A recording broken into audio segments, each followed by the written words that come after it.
Okay, so we're live now. Yeah. So with my good friend Ross. Here we are at North Coast Fitness, and we're going to look at these rowing machines here. So let's flip the camera around. So we've got two Concept 2 rowers. The first one, Ross, if you jump on this one, we're going to resolve two issues. This first one has got an issue where the resistance isn't changing very much, so we can set it between 10 and 1 or 0, whatever it is, 1 and 10.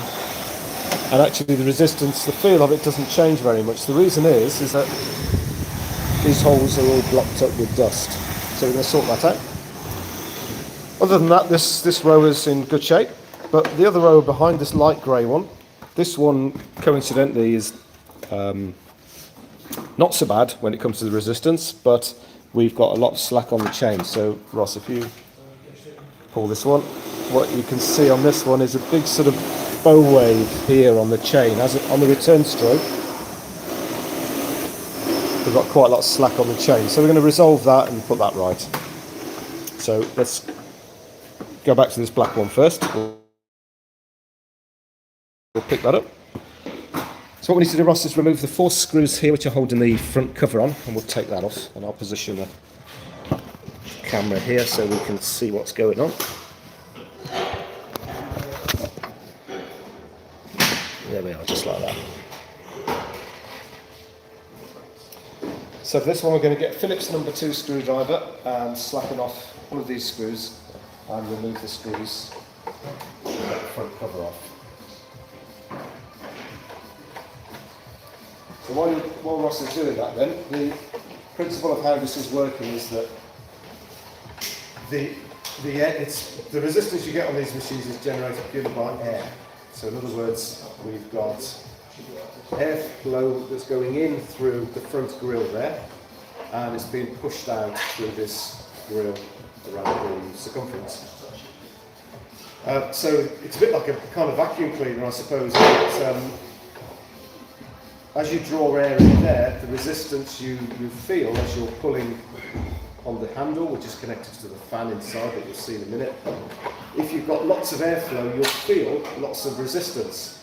And if you don't have it, it feels very, very easy to pull. And the problem becomes in when these little, when the grill gets blocked up with dust, you lose that sort of variation. So in other words, the machine becomes very easy to row all of the time, even though you're on level 10, which is not very good if you're actually trying to train with it and get your heart rate up.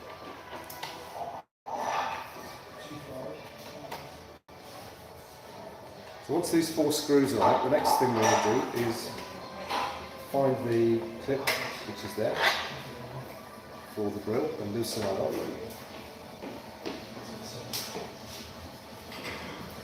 That last screw is there. And then just withdraw the whole lot.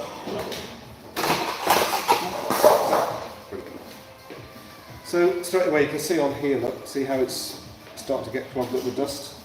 So we've probably got at the moment probably 50% efficiency out of this because of the amount of dust which is just gathered on the inside of that grill. So we're going to get the vacuum cleaner now, give that a good clean up the inside of the machine, and that will restore the resistance.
Now, while Ross is doing that, if you're in the UK or in Europe, you need to know that these are Imperial fittings, in other words, they're American. And to use these fittings, they're extremely difficult to get hold of. You've really got to go concept 2 to get them. If you're in America, that's not a problem at all, they're pretty standard. But they're not metric, so make sure you don't vacuum these up, because you won't find any in your toolbox which are going to be the right size.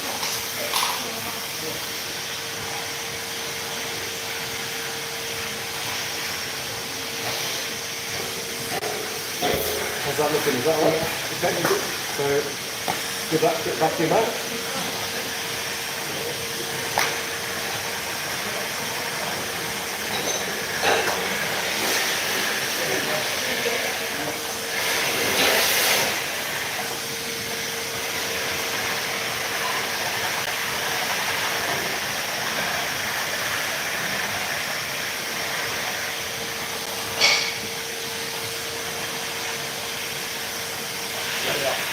So you can see now, hopefully you can see, the grill is nice and clean. In fact, you can see through that, which is great.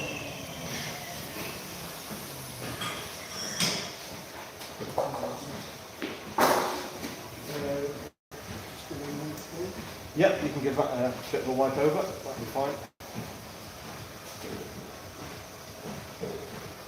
Depends how thorough you want to be. What we're interested in is getting, if there's any kind of big bits of dust, you need to get that out of the way. If you want to be particularly thorough, then you can sort of clean up these things, these blades, and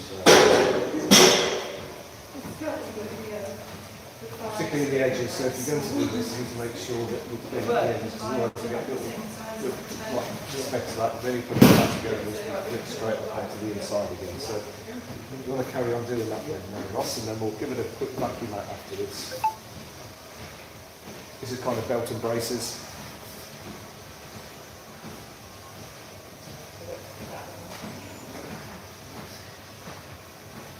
When I had my team of service engineers at Northwood, that's exactly what we would do. We'd always clean out the things. Yeah.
We changed the monitor.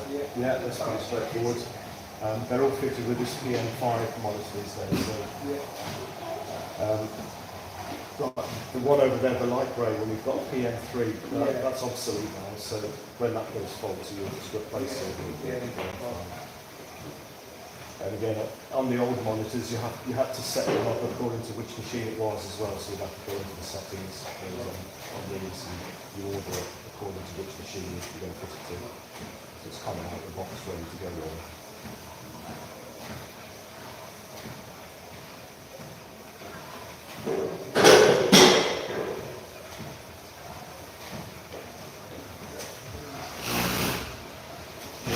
People that repair these as well, as I've had some repaired by Reese at Jim Direct, Jim Parts Direct in the UK. He's really good.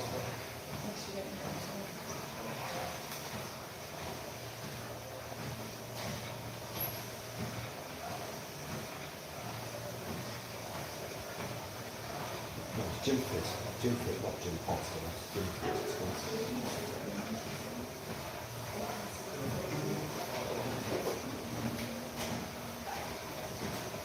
It's going to be starting part of service. What's that, sorry? Yeah.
Okay, so quick vacuum up of that.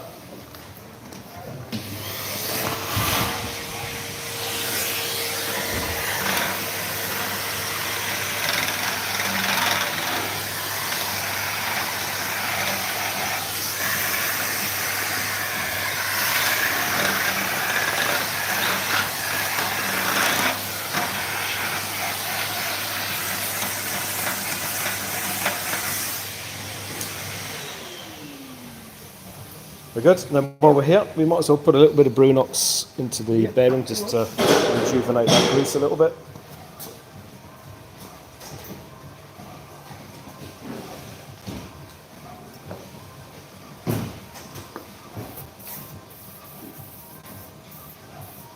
That's it, that'll do. Plenty.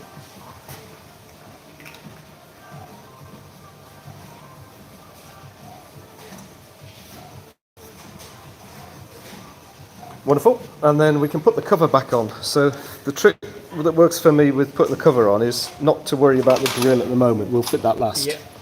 So if you get the plastic bits on and bolted back up, but leave the bolts loose. Yeah.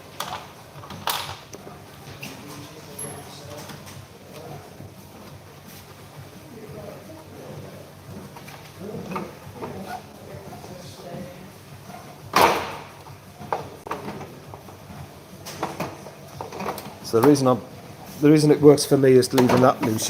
You can see how it can be a bit fiddly to refit that front grille. Yeah. And if you're trying also to kind of bring this into the equation as well and trying to fit that round onto these lips here, it can all get rather complicated.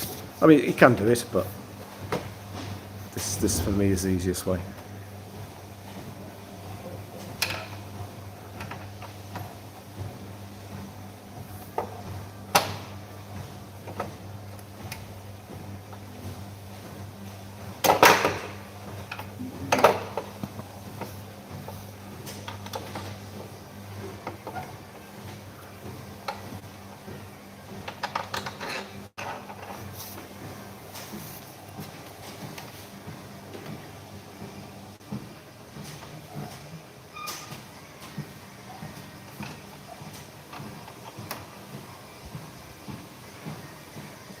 Ross, we've got some viewers. Hello to our viewers. We're in Cornwall, in Padstow, just outside Padstow.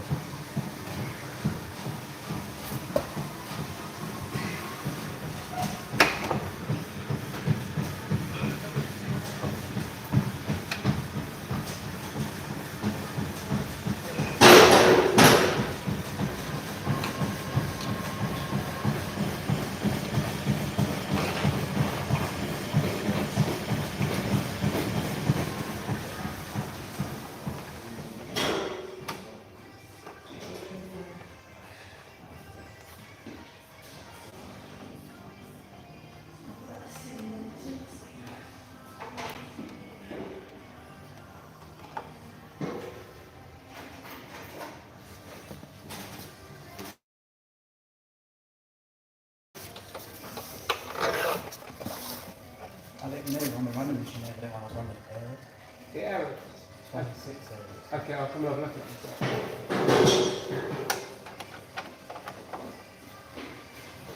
Which one was it, Bruno? Was it the prequel? The prequel. Okay.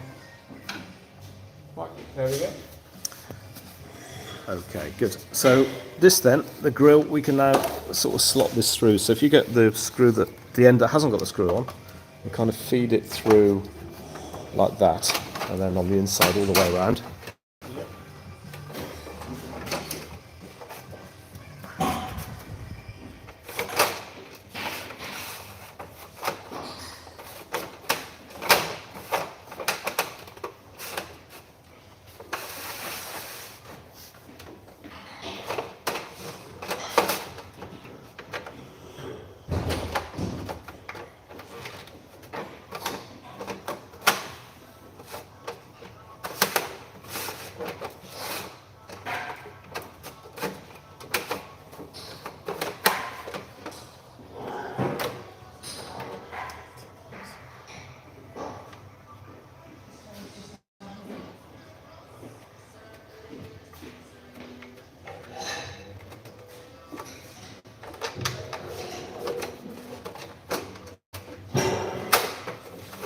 Okay, push that all the way through. That's it. And then when you're there, then you put your screw back in and make that connection back up. That was down there. That's all right. We can slide it around. Yeah. So if you just pop the screw in there, and then we'll slide the whole thing around. Just it's easier to work on in that position.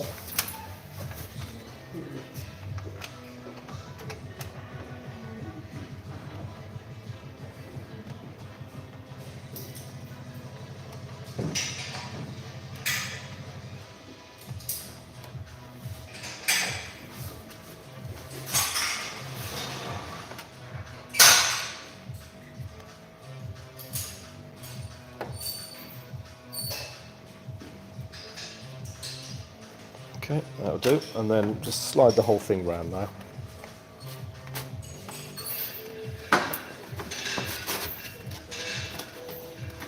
Or indeed, it can go there if you want. Yes, fair. That's fine.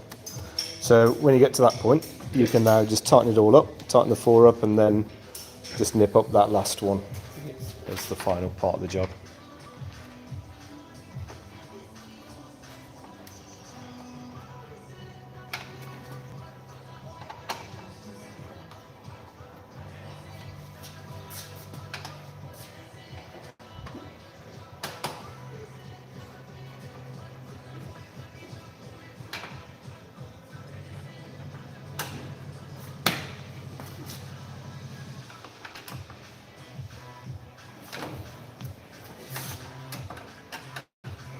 Okay, that's the final tension of that grill. So now the grill's spotlessly clean, and if you, whenever you're ready to row on the machine, you should feel a big difference now between what it was and what it is. So that's level 1. So that's the easy setting. And we go to level 10. That should feel a lot better. Yeah. Cool. Okay. So that's part 1 then. We'll do part 2 in a moment with the other one.